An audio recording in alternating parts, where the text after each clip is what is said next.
Jeg tænkte, han Asbjørn Riis som ven. Ja. Vi kunne faktisk gå i skole sammen. Vi er i hvert fald lige gamle. Hvis vi nu havde boet samme sted, så kunne vi have gået i skole sammen. Jeg tænkte bare, kunne være lige så bumstærk som Asbjørn Riis. Så ville der aldrig være nogen af de store i klassen, der tævede en. Hvis jeg var bitte, så var jeg en rigtig bitte splejs. Jeg havde været syg som lille, sagde min mor. Jeg var så tynd, så der var kun én stribe i min pyjamas. Og de store, de kunne tro mig hvad som helst. Jeg havde kun én chance, det var at løbe alt, hvad jeg kunne. Ej, der var lige en enkelt gang. Store Peter, han var i hovedet højere end mig. Og der så kom jeg altså op og slås. Og jeg lå selvfølgelig nederst, og de stod jo, alle klassekammerater stod i en ring rundt om, og huvede og hejede. Det var vist ikke for mig. Men pludselig så får jeg altså lige højre arm fri. Og så får jeg givet ham rigtig uppercut. Han gav simpelthen op. Det var en stor, stor sejr. Men bare man har haft sådan en som Asbjørn, og så var han på min side. Det skulle han selvfølgelig være. Jeg tror, han var faldet i gryden. Ikke med trylledrik, men med de sunde urter, dengang han var barn og ung. Jeg faldt i mælkespanden med fed jersimælk. Det var dengang, at sådan noget mælk, det var naturlige midler, som var godt at blive tyk af. Men det satte sig jo ikke oven på overarmene. Det gav en lidt fyldig sangermuskel. Fysisk blev jeg så aldrig ret stærk. Men tænk nu, hvis sådan en som Asbjørn var imod mig. Det ville være ubehageligt.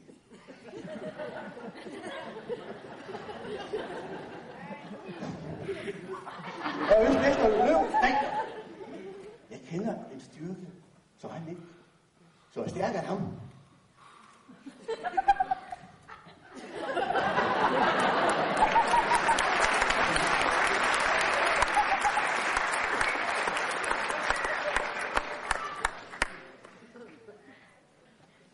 Jeg lærte blandt andet at kende, da jeg boede i København. En nat, da jeg cyklede hjem til mit værelse, sådan lidt ude på de senere aftentimer, da jeg var på besøg hos kæresten, så er der pludselig 3 unge mænd, der stopper mig ude på cykelstien. Den ene spørger lige så fredsommeligt, hvad klokken er, men inden jeg når at svare, så begynder den anden at pille ved min rygsæk og begynder at hive i den. Og jeg prøver at forholde mig roligt, men indeni, ja, så råbte jeg til Gud.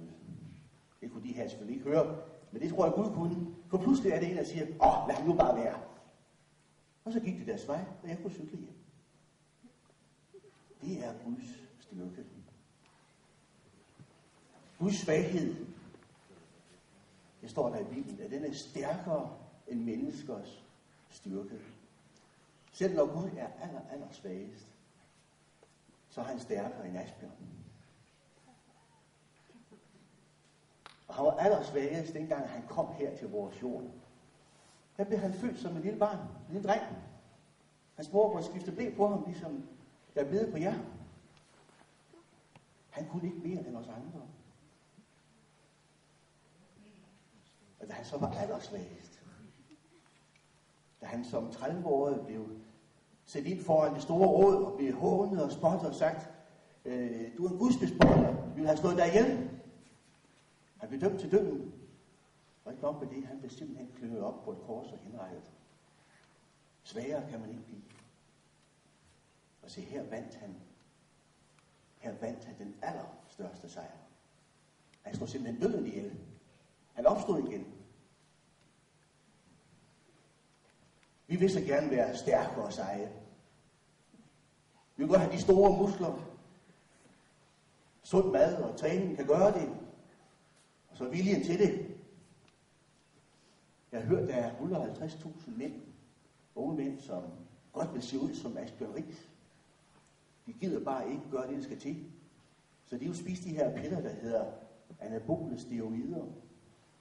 Og det får godt nok musklerne til at bule.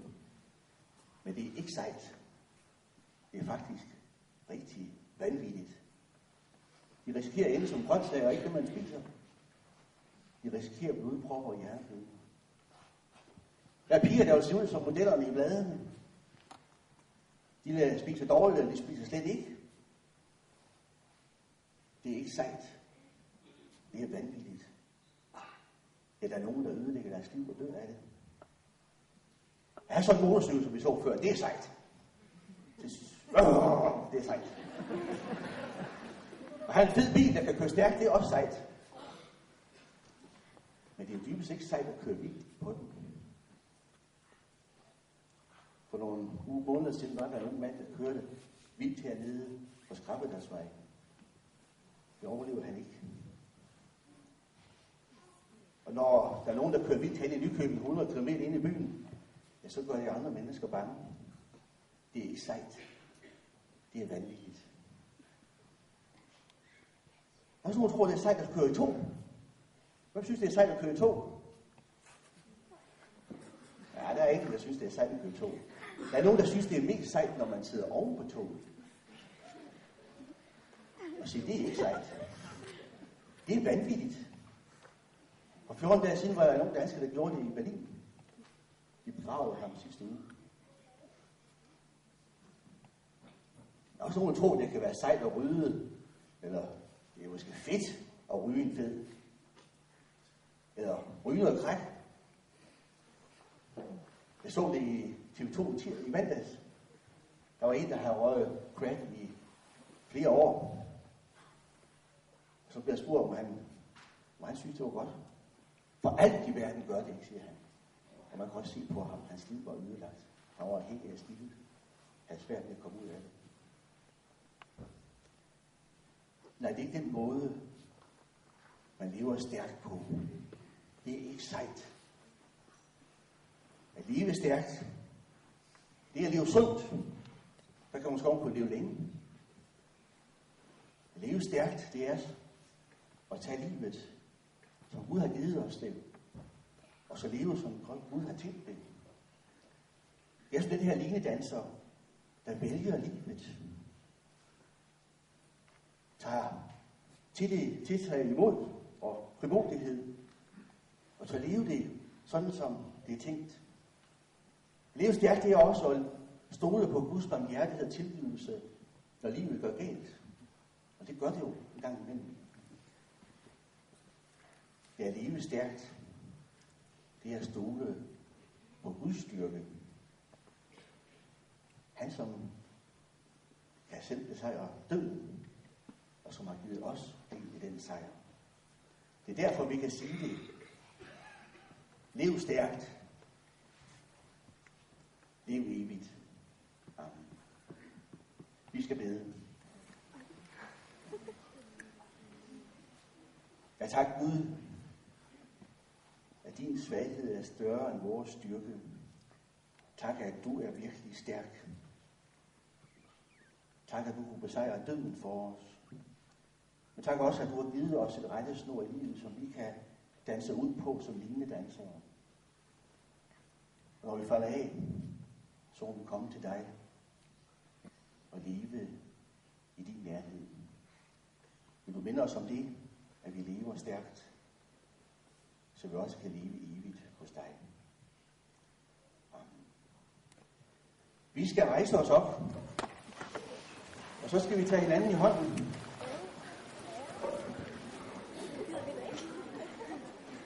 Og så skal vi sige det, der hedder den apostolske velsignelse. Jeg tror, den er kommet op her. Og vi siger den højt i kor.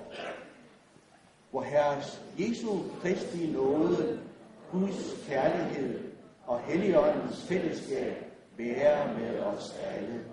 Amen. Og så vil vi bekende